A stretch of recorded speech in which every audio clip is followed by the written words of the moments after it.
I want to talk with you today about something that has the power to change your entire life if you truly understand it. It is the idea that wealth is not simply a matter of luck, inheritance, or even relentless work alone. Rather, wealth is something that begins in the mind. It is a product of thought, belief, and expectation. This may sound surprising to some, even too simple to be true, but it is the foundation of every fortune that has ever been built. Because before any wealth can exist in the world, it must first exist in the mind of the one who created it. The factory, the business, the invention, the service, all of these begin as ideas. And so if you wish to attract unlimited wealth, you must first learn to train your mind to think in a way that welcomes it, seeks it, and creates it. Now, before we go too deeply into this subject, I want you to pause for a moment and think about the value of this idea. If you find these thoughts valuable, if they resonate with you, consider subscribing or sharing this message with someone who might benefit. It's a simple act of spreading knowledge, of helping others see what is possible, and it's one small way of beginning to plant seeds of wealth in the minds of those around you. Because wealth is not a private treasure to be hoarded. It is something that grows when shared, when multiplied through the success of others. Let's return to the main idea. Most people never question the way they think about money. They simply adopt the beliefs of those around them. If they grow up hearing that money is scarce, that wanting it is greedy, that the rich are lucky or dishonest, they will carry those beliefs with them their entire lives. And those beliefs will quietly but powerfully shape their actions, their decisions, and ultimately, their results. Because you cannot attract what you fundamentally distrust or resent. You cannot create what you have already decided is impossible. The mind, like fertile soil, will return whatever is planted in it. Plant ideas of limitation, scarcity, and fear, and that is exactly what will grow. Conversely, those who learn to plant ideas of abundance, of service, of possibility, discover that the world responds in kind. They see opportunities where others see obstacles. They notice needs they can fulfill, problems they can solve. They believe that they deserve to prosper if they provide value. And this belief guides them to act with purpose, to study, to take risks, to persist when others give up. It is not magic. It is not chance. It is the natural result of thought directing action, and action producing results. As a man thinketh, so is he. This principle has been repeated throughout history because it is a law of life as real and certain as gravity. Consider for a moment how wealth is created in the world. It is not mined from the ground like gold, waiting to be discovered. It is created every day by people who find ways to serve others better. The successful entrepreneur does not get rich by accident. He observes needs, listens to customers, refines his product or service until it is the best it can be. The investor does not multiply his wealth by guessing. He studies, learns, and develops judgment that others lack. The professional who rises in his field does so by delivering consistent value that cannot be ignored. All of this begins with a mind trained to see possibility rather than limitation. But you cannot train your mind to see wealth if you are filling it daily with doubt, fear, and complaint.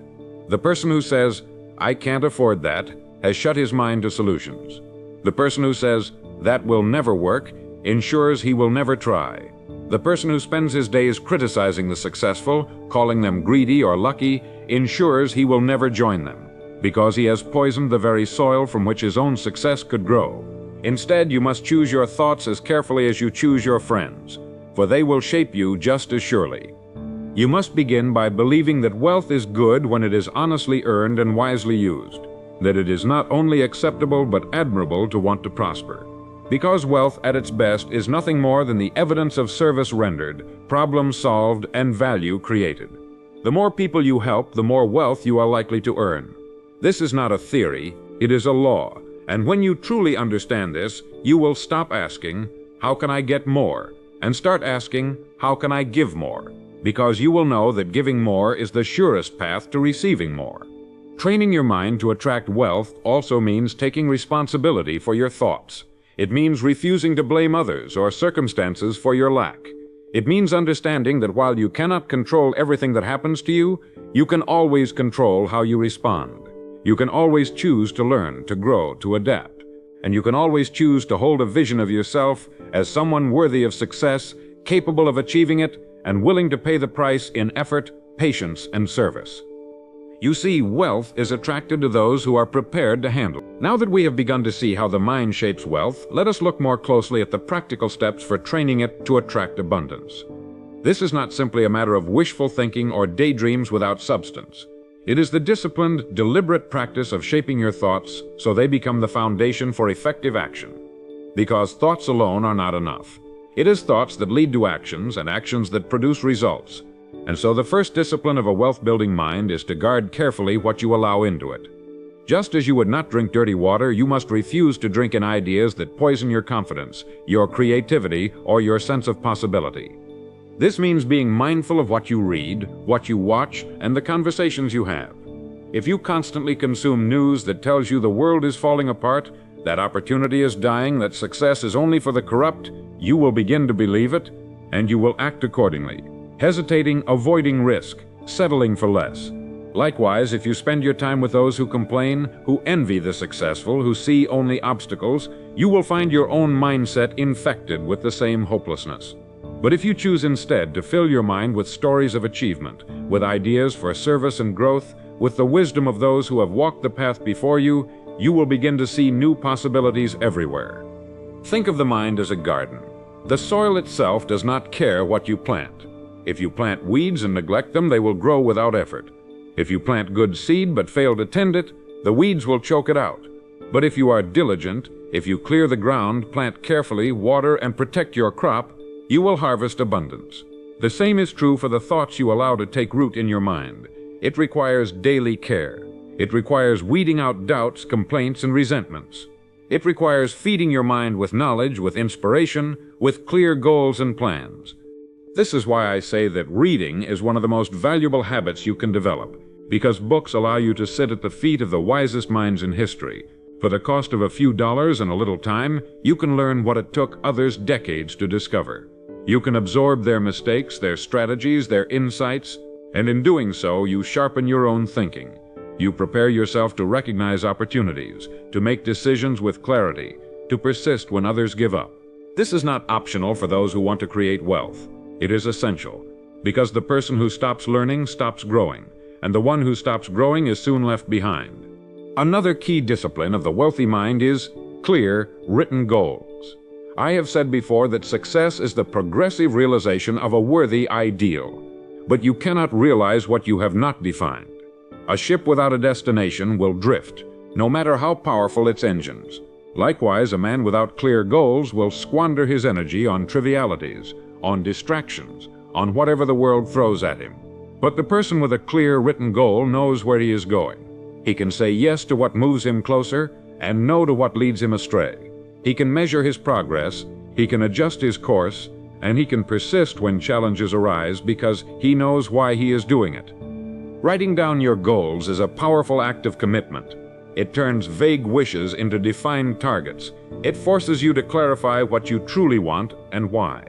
It allows you to break big dreams into actionable steps, and it serves as a daily reminder of what you are working toward.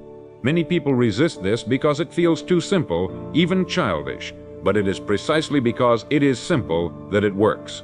The mind responds to clarity. It focuses, it finds patterns. It notices opportunities that would have gone unseen. And over time, it shapes your actions so that you begin to move inexorably toward your goal. Visualization is another tool that cannot be ignored. It is the practice of seeing yourself already in possession of what you desire, not as a fantasy, but as a mental rehearsal. Just as an athlete visualizes the perfect performance before stepping onto the field, you can visualize yourself closing the deal, delivering the speech, building the business, living the life you want. This practice does not guarantee success by itself, but it prepares the mind to accept it. It trains you to see yourself as capable, as deserving, as ready, and when the opportunity comes, you will not hesitate. You will recognize it and act. But perhaps the most important practice of all is gratitude, because gratitude transforms your entire approach to life. It keeps you focused on what you have rather than what you lack. It shifts your mindset from scarcity to abundance. It reminds you that wealth is not just measured in dollars, but in relationships, in health, in knowledge, in peace of mind. A grateful person attracts people, attracts opportunities, because others sense their positive spirit. They want to work with them, to help them, to share in their success. Gratitude is not weakness, it is strength. It is the recognition that while you aim for more, you appreciate fully what you already have. When you truly understand that wealth begins in the mind, you see that it is not enough to simply hope for success. Hope without direction is nothing more than wishful thinking. The person who says, "I hope to be rich one day," but never prepares his mind for it, is like a man who hopes to harvest a field he never planted. The mind must be trained to expect wealth, not in the sense of entitlement, but in the sense of readiness, because life will test you. It will ask, are you prepared to handle greater responsibility? Are you prepared to deliver greater value? And if your answer is yes, your mind must be disciplined enough to meet those challenges without shrinking back. This is why self-discipline is such a critical part of attracting wealth. Wealth does not reward laziness or inconsistency. It rewards those who can keep their word to themselves, who do what they say they will do, even when it is hard or inconvenient. The person who cannot manage his own habits cannot manage greater success, because with more opportunity comes more demand, more complexity, more risk.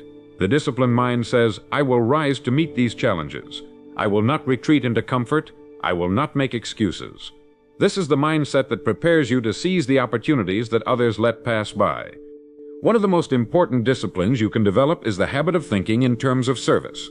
The person who thinks only of himself will always struggle to attract wealth, because wealth is a measure of the value you provide to others.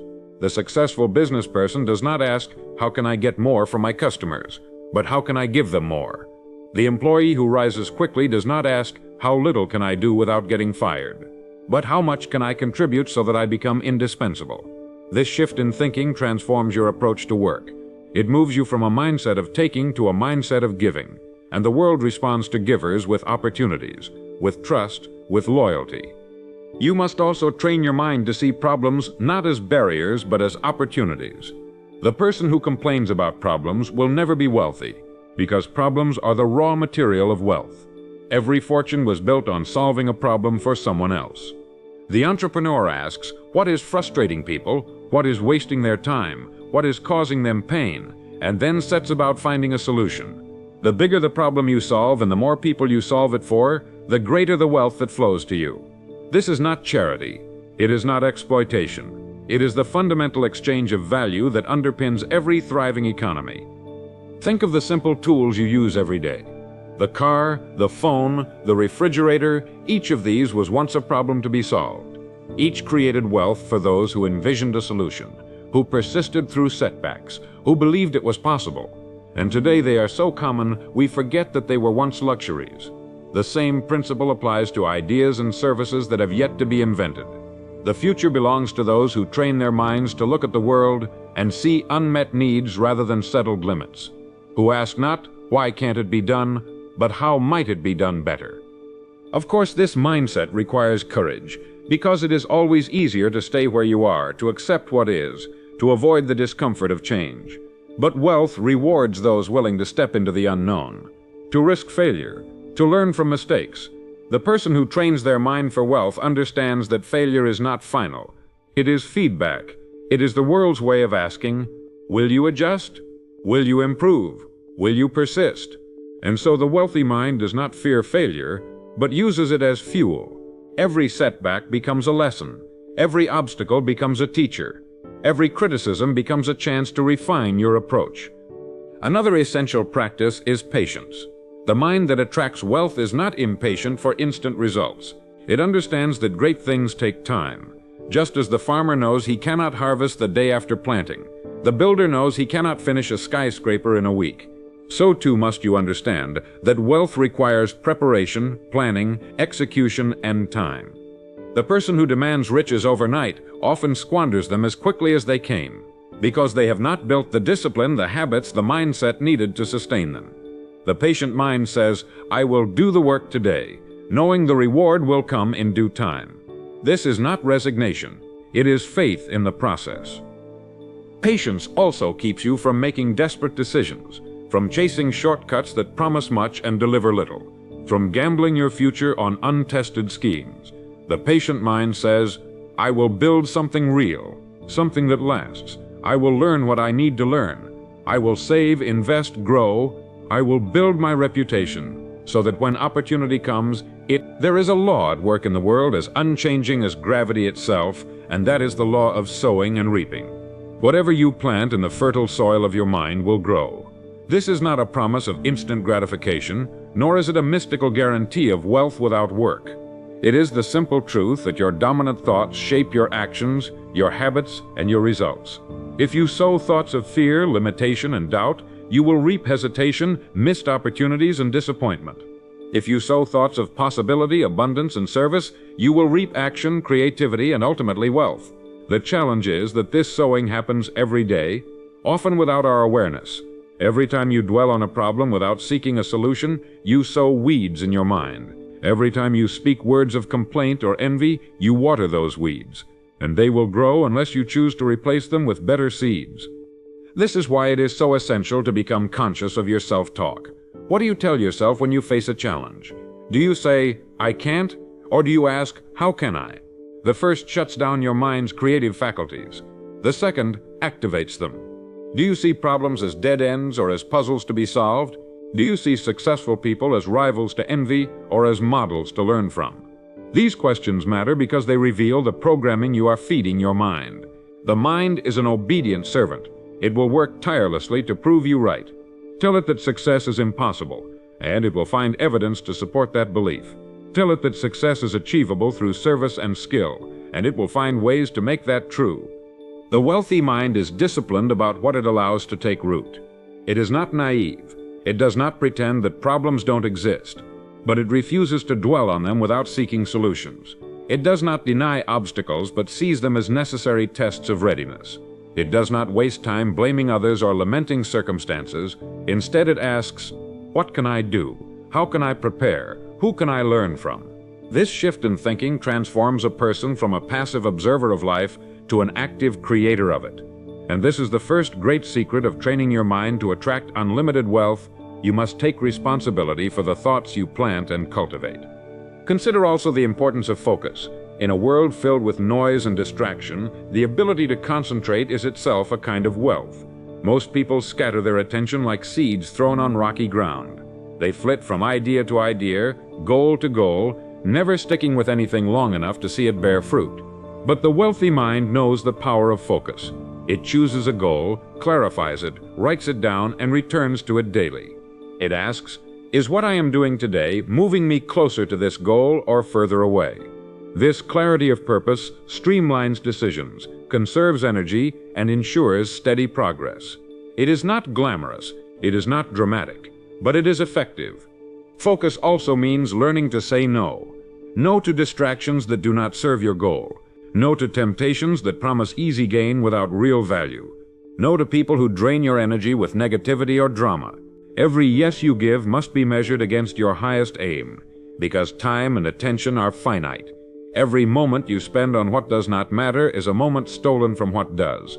The person who cannot say no cannot create wealth because he is constantly pulled off course, reacting to the urgent instead of pursuing the important. Another critical aspect of the wealthy mind is persistence. Many people are excited to start but quick to quit. They want results immediately, and when the first setback comes, they see it as a sign to stop. But those who build wealth know that persistence is the price of admission. They understand that setbacks are not stop signs but signposts. Each failure contains a lesson. Each rejection refines your approach. The only true failure is to quit before the lesson is learned. The wealthy mind sees persistence not as stubbornness, but as commitment. It is the refusal to abandon a worthy goal simply because it is difficult. You must also train your mind to see value where others see none. Wealth is created by solving problems, by serving needs that others ignore. The person who says, "There's no opportunity here," closes his mind to possibility. But the one who asks, "What does this situation need? How can I make it better?" opens his mind to innovation. History is full of examples of people who saw opportunity in adversity. The builder who developed affordable housing in crowded cities. The inventor who created safer, cleaner energy. The entrepreneur who brought food and water to remote communities. Wealth flowed to them because they flowed value to others. So I challenge you today to examine your own thinking. Where are you sowing weeds of doubt, fear, or envy? Where are you allowing distraction to... There is a quality shared by every person who has built meaningful wealth, and that is vision. Vision is the ability to see beyond what is, to imagine what could be, and to believe in that possibility so strongly that you act to make it real. The person without vision is bound by present circumstances. He says, "This is how things are," and accepts it as unchangeable. But the person with vision says, "This is how things could be," and sets about closing the gap. Vision is the blueprint of success. It guides your plans, fuels your persistence, and inspires others to join you. Without it, you drift. With it, you build. But vision does not come to those who wait passively for inspiration to strike. It comes to those who ask questions, who study their world, who seek to understand the needs and desires of others. The entrepreneur who built a new kind of store, the inventor who revolutionized communication, the artist who changed the way we see the world. None of them waited for someone else to tell them what to do. They developed the habit of asking, "What if?" and "Why not?" and "How can this be better?" This habit of questioning is essential to training your mind for wealth, because wealth is the reward for bringing new solutions, new value into the world. Vision must also be anchored in reality. It is not fantasy. It is not mere daydreaming. It is the disciplined imagining of a better future, supported by knowledge and action. The person with vision studies his field. He knows what has been tried, what has failed, what is possible with current resources. He does not ignore obstacles but plans to overcome them. He does not deny competition but seeks to serve in a way they do not. This balance of imagination and realism is what makes vision powerful. It ensures that your goals are not only inspiring but achievable. Once you have a clear vision, you must communicate it to yourself first and then to others. This is why writing your goals is so important. It forces you to clarify vague hopes into specific targets. It allows you to measure progress. It turns an idea into a commitment. The act of writing crystallizes thought and gives it form. And when you share your vision with others, partners, employees, customers, it becomes a rallying point. People want to follow someone who knows where they are going. They want to work with someone who sees possibilities they cannot yet see. Vision also requires courage, because every meaningful goal will be met with resistance from others who cannot see what you see, from circumstances that seem to conspire against you, from your own doubts and fears. The wealthy mind trains itself to expect this resistance and to welcome it as part of the process. It says, "Of course this is hard. That is why it is valuable. If it were easy, everyone would do it." It understands that obstacles are not signs to turn back, but tests of your commitment. Each challenge faced and overcome becomes proof to yourself and others that you are serious about your vision. Another essential aspect of vision is adaptability. The world changes, markets shift, technology evolves, customer needs grow and transform. The person who clings rigidly to a single idea without listening, without learning, without adjusting, will soon be left behind. But the person who holds the destination firmly in mind while being flexible about the route will always find a way. This requires humility, to admit when you are wrong, to learn from feedback, to see failure not as defeat, but as information. The wealthy mind knows that stubbornness is not the same as persistence. Persistence is continuing toward your goal despite difficulty. Stubbornness is refusing to change your approach even when it is failing. Vision also includes seeing beyond your own benefit.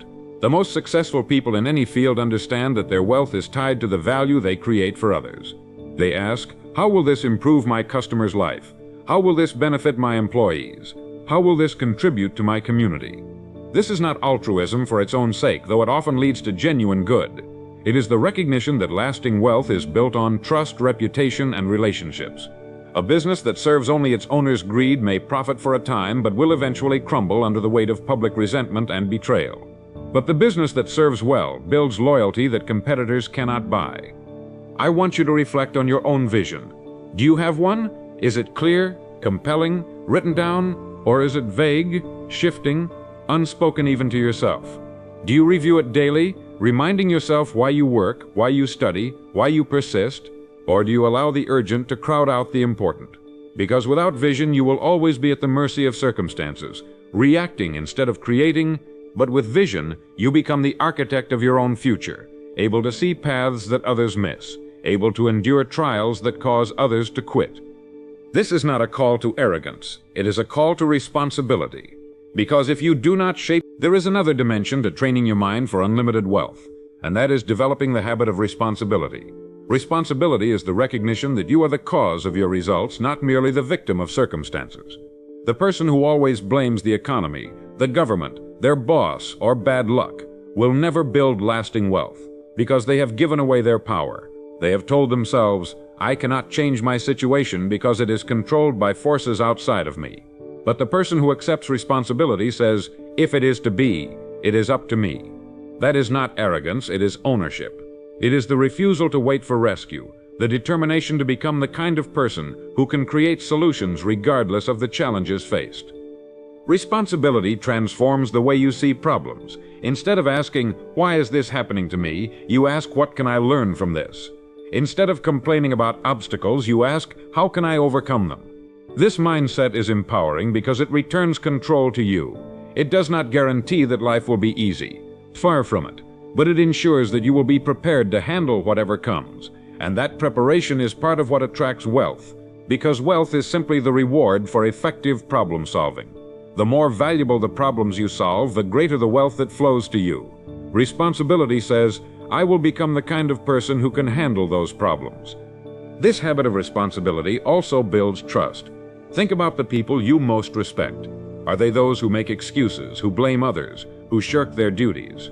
Or are they those who take ownership even when things go wrong?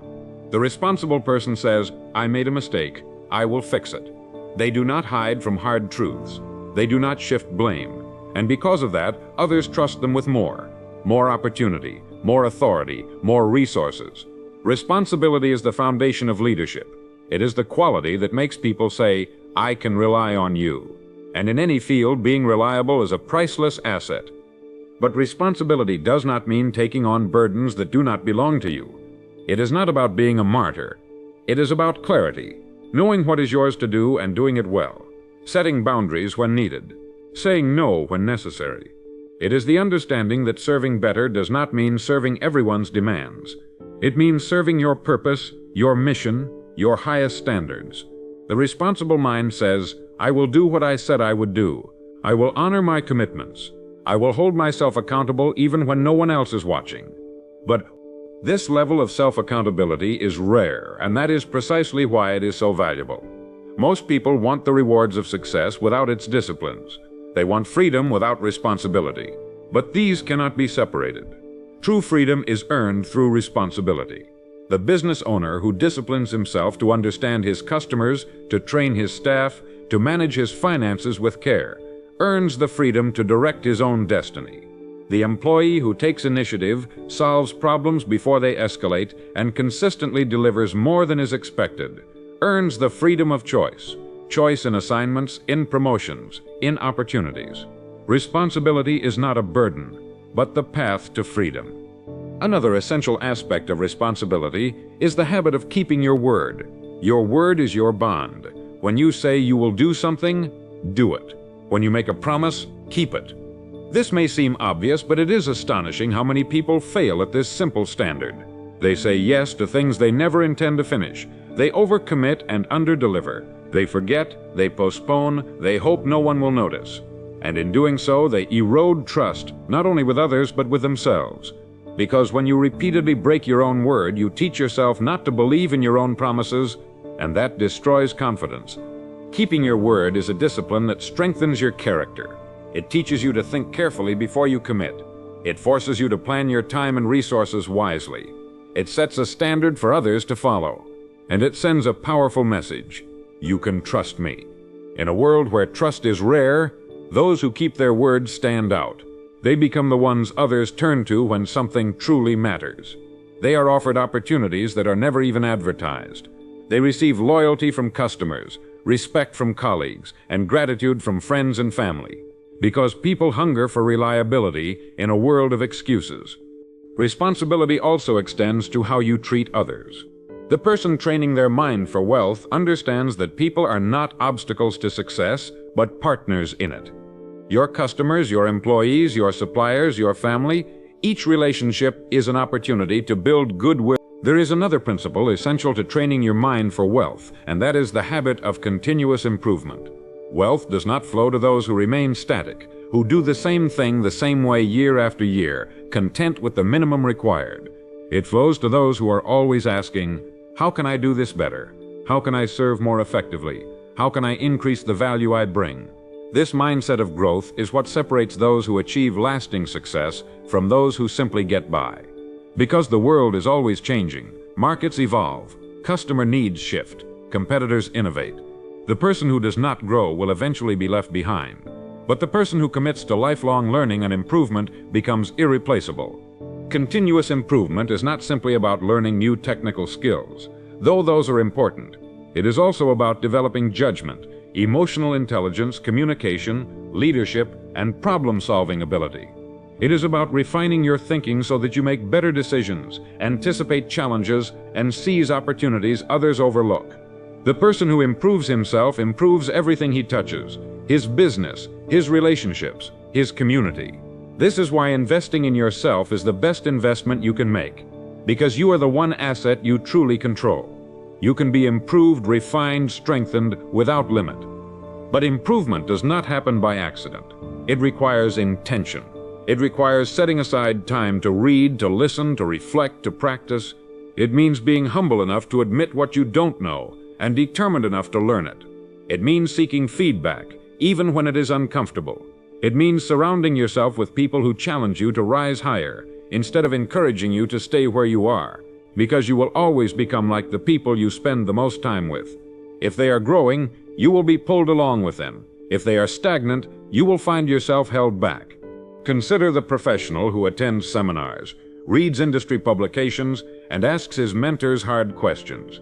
He may appear no different at first from the colleague who does none of these things, but over time the difference becomes clear. He anticipates market changes before they happen. He sees solutions no one else considers. He earns the trust of clients who know he is always on the cutting edge, and eventually he earns more, not because he demanded it, but because he became worth it. This is the natural result of continuous improvement. It is not a strategy for short-term gain, but a philosophy for long-term success. Continuous improvement also builds confidence.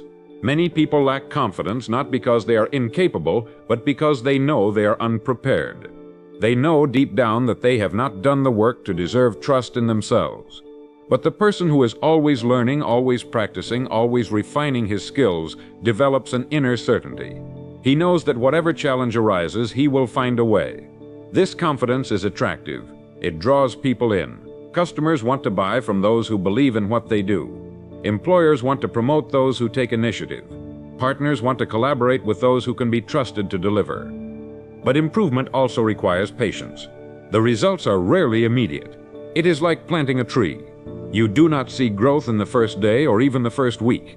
But with care and consistency, it becomes strong, unshakable, capable of withstanding storms.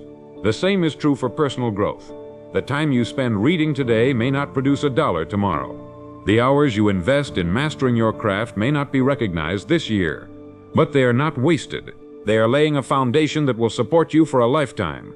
Because in a world of shortcuts and instant gratification, those who commit to mastery will always stand out. I want you to also understand that improvement is not about perfection. You will never know everything. You will never reach a point where there is nothing left to learn. And that is good, because it means you can always get better. It means you will never run out of ways to add value. The best professionals in any field are those who remain students until the end. They approach their work with curiosity, with humility, with the understanding that there is always another level. This attitude alone is rare and precious. It attracts mentors, opportunities, and loyal supporters who appreciate your commitment to excellence. So ask yourself, what am I doing today to improve? What am I reading? Who am I learning from? What skills am I practicing? What feedback am I seeking? These questions are the gardener's tools for cultivating your mind. Without them, weeds of complacency will take over. You will find yourself falling behind while others move ahead. But with them, you ensure steady, unstoppable growth. And remember, wealth does not seek out those who are merely competent. It seeks out. Let us bring all of these ideas together and see them for what they truly are. Not separate strategies or isolated habits, but a complete philosophy of life. When you train your mind to attract unlimited wealth, you are not simply chasing money, you are committing yourself to becoming a person who creates value wherever you go.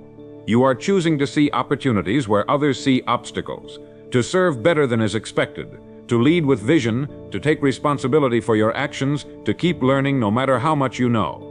This is the path not only to financial success, but to a life of meaning, purpose, and respect. Wealth, in the truest sense, is simply the byproduct of living this way.